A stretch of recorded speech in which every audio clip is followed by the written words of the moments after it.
Hey homie, good morning. What's up? I'm making this video today to claim a miracle. Baby, do I need one? And this is kind of the situation where that usually comes about. Here's the thing. I'm in a pinch, but I'm not really like a broke person, right?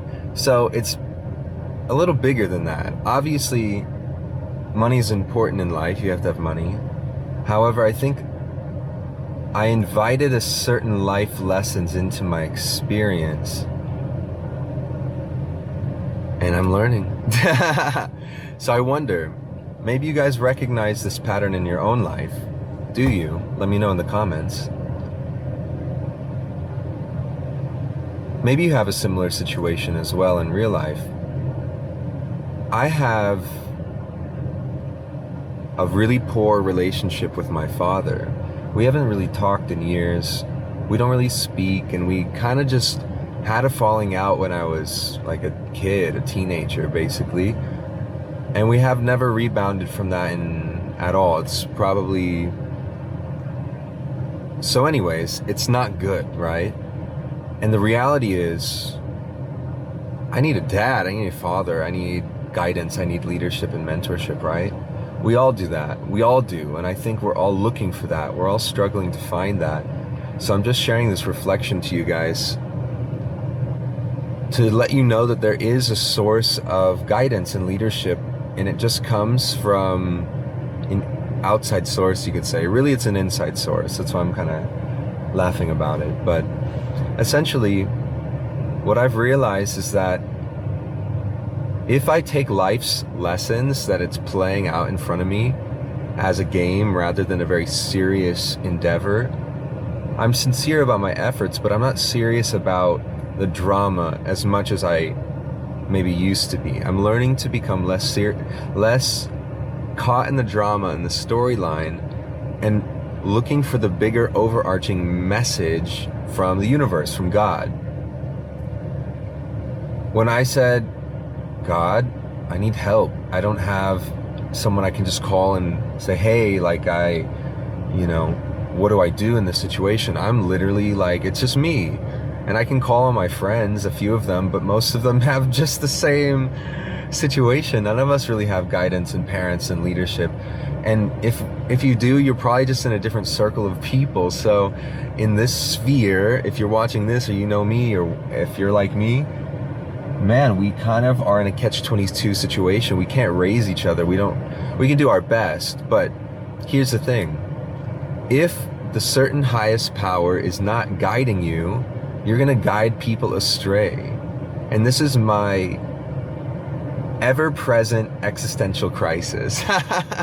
Maybe you guys get this. I'm chronically afraid of taking guidance and leadership from the wrong people, because if they're not led by the right thing, if they're not led by the thing that I'm led by, we're not going to go in the same direction. It's very subtle. Low-key, I just had a falling out with my father when I was younger because he wasn't led by the things that I wanted to be led by. So I stopped taking his leadership, and I became an outcast and really just abandoned by the family. And for so long, I was really confused as to why that was, why it was that I was following my intuition and I seemed to be the bad guy or the black sheep. And I'm just here telling you this message to remind you that one day you'll come around and it'll be full circle and you'll realize it's true. I stopped following the people who were trying to lead me and guide me because they were not led by the God that I was led by, essentially. Meaning, we all have a particular structure of hierarchical values. I value certain things in a certain order. Everyone does. It's not like a flat, even playing field of values. So hierarchy, survival somewhere on there, my ego is somewhere on there, God is somewhere on there. And what I'm saying is that the parts of my life where God was not the absolute top, everything fell apart. Everything disintegrated, it became discombobulated. And what I'm saying is that if essentially a higher power isn't your guiding principle, you'll guide yourself and others astray. So I stopped following anyone that was not led by God. I didn't know that at the time. That was my intuitive pull. And now I have an even deeper understanding of what that means.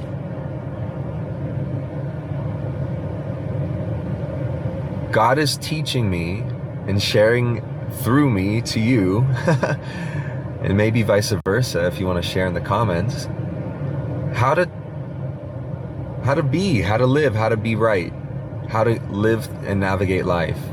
Here's the thing. If you have high quality infrastructure, meaning you live in a society where the banks work, the internet works, the roads work, the family structures work, the family systems work, the communities work, and they support each other, which obviously in this country is not the case for a lot of people, then you don't have to start over from scratch every generation. In my case, I feel like I've started over from scratch. And low-key, it's just sort of like a waste of my life. Why am I spending this time? I'm sure some of you feel that pressure when you're working a BS job and you know what's inside of you. It's a waste of your life. And I'm saying that plainly so it puts a fire under all of our ass. Like, don't waste your life. Don't waste your youth. Don't waste your good years. Fight for your dreams. So here's the deal. I'm here in Florida right now. I'm fighting for my dreams. Not that Florida is the place I want to be forever. However, here I am. I'm making the best of my situation. Low-key, the situation is not good. It's stressful. I don't have very much money at all. The way I'm making money is Uber, and it's really, honestly, not paying enough. So it's fine for supplementary income. I don't have a primary income right now because I closed down my online businesses because, frankly, it's hard to offer stuff to people in a spiritual and emotional space when you're running around stressing out. It's a kind of an ironic catch-22, but I'm not willing to sell BS. I'm not willing to coach people and teach people things if I'm not living it fully. It's just not honest. It's not real. And I know I'm disillusioned and you're disillusioned by the BS spiritual stuff. That's why I just pause what I'm doing to get myself right, and I don't just keep plowing ahead with bad ideas. That's my thing. So, the reason this video comes full circle, my friend, is to say, find the highest guidance and leadership you can, but recognize that almost no man is embodying that around you, and so that you have to seek inward for it. It'll be harder than if you had a good mentor, but if you don't have a good mentor, it's because you're not in position for it. A good mentor doesn't want a cracked out mofo around. And when I was younger, I felt that way. I mean, I wasn't on drugs like that, but I was unstable because I was on the street. I was living kind of just since I was a kid, just by the skin of my teeth, you know? And the truth is, I had some cool mentors, but they kept me at arm's length. One of my mentors, I'll mention this, was the vice president and one of the founders of Trader Joe's. John Shields was his name. He was so fantastic and such an influence in my life. And of course, I was introduced to the vice president of Merrill Lynch and big banks, and through him, and they wanted to support and help me, but they didn't really see it in for me. They didn't really see a way to help me. And the truth is, I don't blame them, because the truth is they couldn't help me. As much as they wanted to, as much as 1 million people wanted to help me and want to help you, they can't. They literally can't. Now there's ways so we can make things a little easier for people to understand and realize this when we're speaking of broader social infrastructure. But if you're in the situation, who gives a crap about broader social infrastructure, right? That's how a lot of us are feeling. The reason things in this country are so dysfunctional in a lot of ways is because a vast majority, 70-80% of people, are in this situation. They just don't talk about it. They're stressing, they're struggling, they don't have money or emotional support or they just don't talk about it. So 2/3 of the society is bugging. And the truth is, we have serious changes that we have to make in order not to crash. That's just the truth of it. It's like taking basic inventory that obviously the news and other sources don't take. The basic inventory is that pretty much the most likely situation, my love, my friend, homie, like, you got to figure it out by yourself. Your friends can support you and help you, but the resources are internal. And the truth is, they don't have it either. They're waiting for you to figure it out. All my friends are looking at me like, Mike, where's the juice? Where's the answers? Where's the money? Where's the plan? And I'm out here like, I'm looking at you. We're all looking at each other for the thing that we don't have. Supposedly that we don't have. And so here's where the miracle comes in. A miracle arrives in exactly this moment, in a catch-22, when there's no option, when it looks desperate. I'm talking, yesterday I spent 10 hours working and I made enough money to pay for gas. I didn't even get to buy food. This is BS. Dude, it's stressful. This is not it. And I have a light spirit about it, but right now, but in the moment, it's stressful. It is emotionally disturbing and painful. Check this clip out, or maybe I already posted another video, but basically I'm like delivering food or jumping over a train to get, it's not worth it. And so I got to come up with something else. I have other plans, other things, but here's the deal. It's stressful, and I know you feel me when you're in this situation. You can't think 30 seconds ahead. All your capacities as a creator, as an artist, are dimmed and limited when you're on basic survival mode, right? So, of course, we all get that. I'm not saying anything new. What I'm saying is, that's the game plan. How do you get out of basic survival mode? That's it. That's the trap. How do we keep people perpetually in basic survival? It's not like it's not that I have not made any money in the United States. When I was a teenager, 19, 20, 21, 22, I was making like money, bro. And I was living in Los Angeles, and it was just going to a black hole of expenses and problems. When you have emotional problems, when you have family problems that are unresolved, you eat, you smoke, you do things, you don't make good choices, right? So I'm just trying to be my surrogate father, and if you guys get a reflection that is useful, this is thinking out loud. I love you. I really support you. I want you to win. And if this isn't the conversation, we all screwed, y'all. And the truth is, if I really was over it, I'd go on the roof, and whoop, I'm not over it yet. Obviously, I have a little bit of faith left, a little bit of juice left, a little bit of reason to get up in the morning. I don't know what it is, except for a little bit of something right here just saying, get up, Michael, get up, Michael. Like, get up. Your 49 followers on YouTube are counting on you to get up. If that's all, if that's it. So my friend, the reality of the situation is, even in the face of failure, even in the face of actual utter annihilation, get up, go, live it, love yourself, strive, fight. What else you got?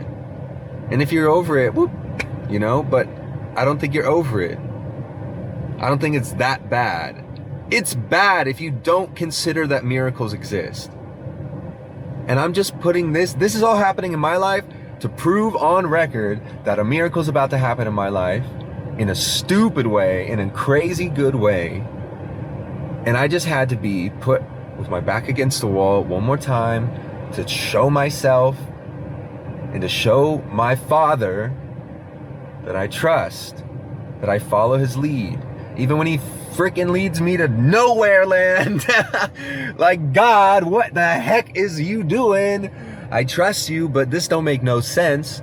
And he just keeps saying, yeah, I know. It's not meant to make sense. I'm just messing with you. Ha ha ha ha. Do you still trust me? Even when I lead you to madness and all this weird stuff? Yeah, I guess I do. Somehow. And if any of you guys are meant to be fathers in your own life or lead people in your own life, if you're not led by the highest source, Cristo, essentially, in whatever terminology you want to put that, Krishna, the way, if that's not what's leading you, my love, what do you got to offer? Because the truth is, the little me don't have a whole lot to offer. The big me's got a lot to offer.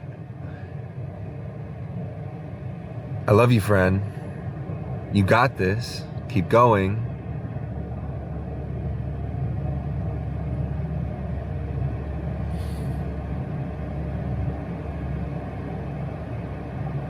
Even in the face of total annihilation, I mean that literally, keep going.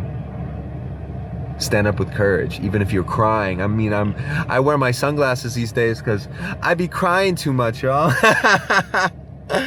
I be crying. I can't be crying in front of all my Uber people's food. Like, I'd be looking crazy. So, I love you. We got this. We're gonna do this together. My friend told me that the other day, and I kind of almost believe him. I almost really think that God's planning miracles that I can't even expect and anticipate to be so good. Like, really, really good. Really good. And I'm not worried about jinxing it, because this trip is about speak it. I claim it. I claim it and it happens. I love you, bro. Claim it. Claim the life that is meant for you. That's what this shit is about. Okay. Today's a good day. I got this. You got this. Peace out. Don't worry, God. I trust you. Much love.